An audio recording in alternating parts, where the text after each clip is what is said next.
Good evening friends, I welcome all of you to my channel Bank Nifty tomorrow. दोस्तों, मैंने आपके सामने Bank Nifty का 5 मिनट्स टाइम फ्रेम का स्पॉट का चार्ट डिस्प्ले किया हुआ है। दोस्तों, मैं हमेशा, आप कोई भी मेरा वीडियो देख लीजिए, मैं एनालिसिस में आपको हमेशा 2 पॉइंट्स इंपॉर्टेंट बताता रहता हूँ। एक पॉइंट ये है कि जब बैंक निफ्टी बहुत ज़्यादा गैप अप या गैप डाउन ओपन होती है तो उस केस में हमें इमीडिएटली कोई भी ट्रेड नहीं करना है। एटलीस्ट एक स्विंग का वेट कीजिए, आप 30 मिनट 40 मिनट एक स्विंग को बनने दीजिए, प्राइस एक्शन देख लीजिए, उसके बाद ये कंफर्म आपको एक ट्रेंड मार्केट का पता चले, मूवमेंट पता चले, सपोर्ट रेजिस्टेंस पता चले, स्विंग हाई स्विंग लो पता चले, उसके बाद आप प्राइस एक्शन को देखते हुए ट्रेड इनिशिएट कर सकते हो, चाहे वो कॉल का हो चाहे पुट का हो।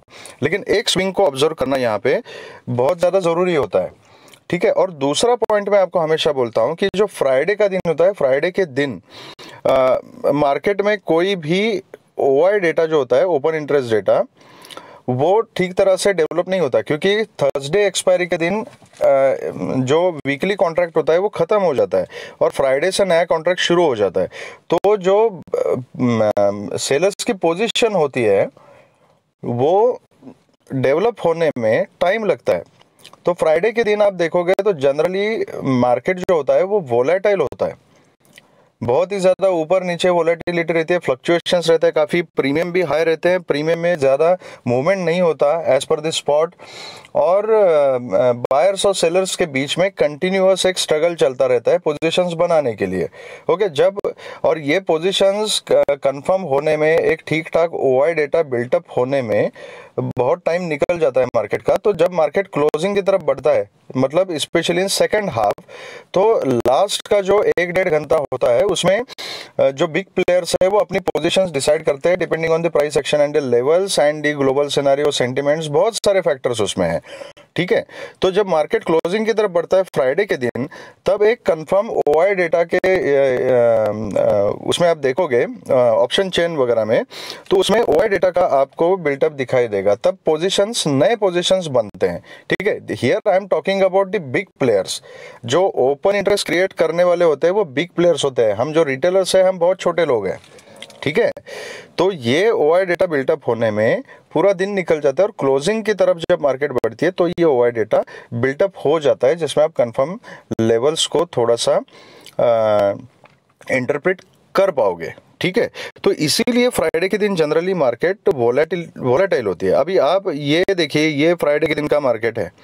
मार्केट एक तो बहुत ज़्यादा गैप अप ओपन हुई थी, 600 700 800 पॉइंट जब गैप अप होती है मार्केट, तो हमें इमीडिएटली, और वो भी स्पेशली फ्राइडे के दिन, तो उसमें कन्फ्यूजन ही कन्फ्यूजन होता है, बायर्स का भी कन्फ्यूजन है, सेलर्स का भी कन्फ्यूजन है, हर एक आदमी अपनी अपनी पोजीशंस बनाने के पीछे लगा हुआ है, ठीक है। तो आप यहाँ पे देख लीजिए कि ये गैप अप ओपन हो गई, फिर नीचे आ गई, फिर यहाँ पे कंसोलिडेट किया, फिर नीचे आ गई, फिर ये 39,230 का लेवल था, यहाँ पे कंसोलिडेशन किया, यहाँ से एक बाइंग प्रेशर थोड़ा सा क्रिएट हुआ, फिर ऊपर का मोमेंटम किया, अगेन 39,530 के लेवल पर रिजेक्शन मिला, उसके बाद फिर थोड़ा नीचे आ गई, ठीक है। तो अगर आप प्राइस एक्शन देख के लेवल टू लेवल काम कर रहे हो तो यहाँ पे कंसोलिडेशन है, कंफ्यूजन हो जाता है कि यहाँ से ऊपर जाएगी नीचे आएगी, ब्रेकआउट के लिए वेट करते रहोगे आप, ठीक है। उसके बाद सेम यहाँ पे कंसोलिडेशन हुआ, यहाँ पे कंसोलिडेशन हुआ। अगर आप ये कैंडल स्ट्रक्चर ठीक से देखोगे तो हर एक कैंडल में विक्स देखिए आप कैसे, किस तरीके से डेवलप हो चुकी है। दोस्तों, ये सब लर्निंग पॉइंट्स है, जितना ज़्यादा आप चार्ट को देखोगे, इन सब चीज़ों को समझने की कोशिश करोगे, उतना ज़्यादा आपका जो इंटरप्रिटेशन है, एनालिसिस है, वो परफेक्ट होता जाएगा, ठीक है। तो धीरे धीरे करके हम ये सब चीज़ें सीखेंगे। तो इसमें हर एक कैंडल देख लीजिए, बहुत कम कैंडल्स ऐसी मिलेंगी आपको जिसमें विक नहीं है, अदरवाइज इसमें ये विक क्या दर्शाती है, ये 2 चीज़ें इंडिकेट करते हैं। एक तो मार्केट में वोलेटिलिटी है और दूसरी चीज़ है कि बायर्स और सेलर्स के बीच में कंटिन्यूसली स्ट्रगल चल रहा है। इसका मतलब क्या है कि कंफर्म पोजीशन बनाने के लिए दोनों भी कॉन्फिडेंट नहीं है, ओके। तो दैट इज़ वाई फ्राइडे के दिन जनरली मार्केट वोलेटाइल होती है।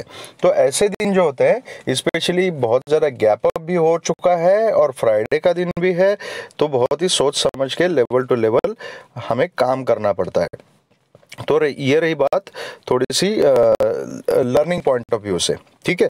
तो अभी हम बात करेंगे कि मंडे के दिन हमने किस तरीके से काम करना है। दोस्तों देखो, जो ये इतना बड़ा फ्राइडे को गैप अप ओपन हुआ था, that was just effect of Dow Jones.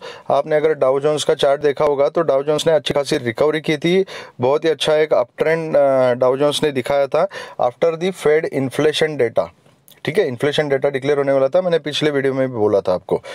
तो वो थोड़ा सा पॉजिटिव सेंटिमेंट्स क्रिएट हो गए, तो उससे पहले नेगेटिविटी थी, एकदम से पॉजिटिविटी में कन्वर्ट हो गई और एक अच्छा खासा मोमेंटम डाउ जोन्स ने दिखाया था। तकरीबन 2% यूएस मार्केट अप था।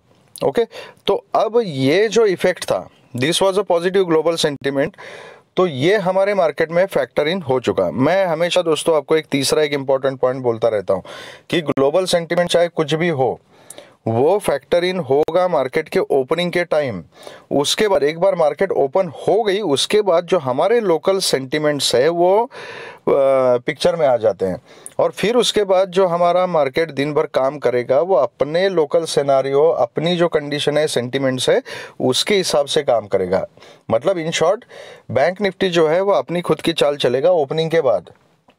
ओके, तो फ्राइडे का दिन क्लासिकल एग्जांपल है। इतना ज़्यादा गैप अप जो ओपन हुआ, वहाँ पर जो ग्लोबल पॉजिटिव सेंटिमेंट्स थे, स्पेशली यूएस मार्केट के, वो वहाँ पे फैक्टर्ड इन हो गए, इसके लिए यहाँ पे इतना बड़ा ओपन हो गया। लेकिन ओपन होने के बाद ऐसा नहीं है कि यहाँ से और 1000 पॉइंट ऊपर चला जाएगा, क्योंकि इतना 1000 पॉइंट ऊपर जाने के लिए हमारे पास कोई इतनी पॉजिटिव लोकल न्यूज़ नहीं है। अपना जो ट्रेंड चल रहा है वो रेगुलर चल रहा है। ठीक है, तो यूएस का इफेक्ट जो है वो 600-700 पॉइंट गैप अप में फैक्टर इन हो गया। उसके बाद बैंक निफ्टी ने अपनी चाल चली। ओके, और वो चाल क्या थी? Bank Nifty was range bound, और वो रेंज क्या था? 39,230। अगर आप मेरे पीछे वाले वीडियो देखोगे तो मैंने हमेशा आपको बोला है कि 39,230 का जो लेवल है, that is a very very very important level. Okay, अब इस लेवल के ऊपर जब मार्केट ओपन हो गई तो प्राइस एक्शन के हिसाब से क्या हुआ, लेवल टू लेवल जो काम करने वाले लोग हैं वो समझेंगे इस बात को। 39,230 का जो लेवल था वो सबसे पहले एक इम्पॉर्टेंट रेजिस्टेंस था, उसके ऊपर बैंक निफ्टी ओपन हो गई, और 39,230 के लेवल को फ्राइडे के दिन बैंक निफ्टी ने सपोर्ट बना दिया। जो एक बार रेजिस्टेंस होता है वो ब्रेक होने के बाद सपोर्ट का काम करता है, अगर मार्केट को वही ट्रेंड कंटिन्यू करना है तो। ये एक प्राइस एक्शन का रूल है, आप नोट करके रखिए। तो यहाँ पर अच्छा खासा कंसोलिडेशन किया, ये एक हैमर बन गया। यहाँ पे देखोगे तो यहाँ पे सपोर्ट ले लिया एक बार। ठीक है, कम से कम एक आधा घंटा यहाँ पर बैंक निफ्टी ने कंसोलिडेट किया, मतलब ये सपोर्ट कंफर्म किया। उसके बाद फिर जब दूसरी बार बैंक निफ्टी नीचे आ गया, स्टिल इसी लेवल के ऊपर सपोर्ट ले लिया, वहाँ से अप मूवमेंट दिखा दिया, लेकिन ज़्यादा अप मूवमेंट नहीं हुआ, मार्केट ने यहाँ पे क्लोजिंग दी थी। ठीक है, अब अगर आप देखोगे तो यहाँ पे एक ट्रेंड लाइन मैंने ड्रॉ की थी।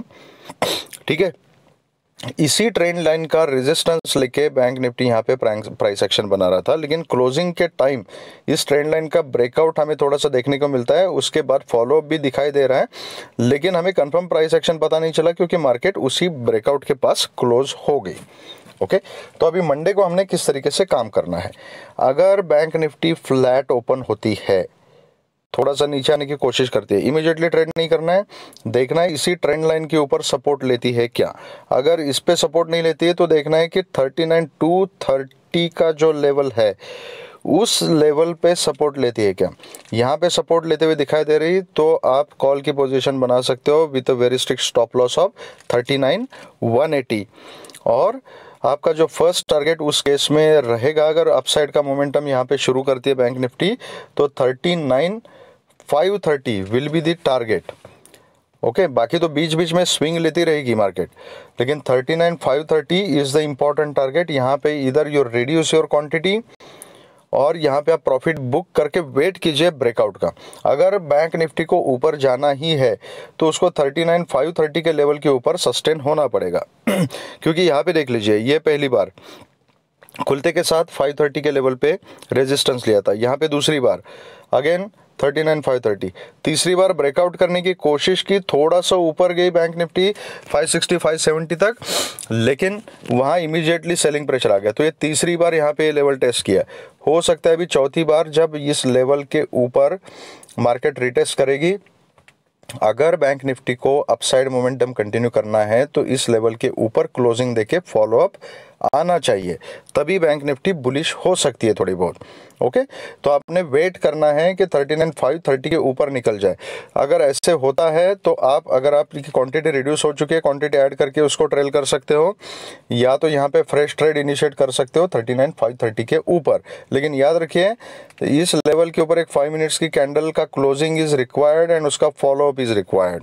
ओके, दूसरी इंपॉर्टेंट बात यहाँ पे याद रखिए हमेशा कि अगर 530 का लेवल भी बैंक निफ्टी क्रॉस करती है तो उसके बाद 39,600, देन 39,680, 700 एंड देन 39,780 टू 830 का जो जोन है, ठीक है, 39,830 तक का, 780 to 830, these are very important resistance, very important levels.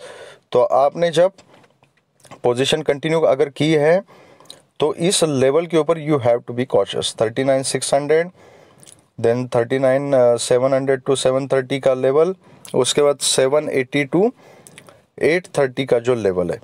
अगर बैंक निफ्टी 39,830 के ऊपर भी निकल जाती है तो अच्छा खासा ऊपर की तरफ आपको मोमेंटम दिखाई देगा, उस केस में आप ट्रेल कर सकते हो। तो these are important levels towards the upside.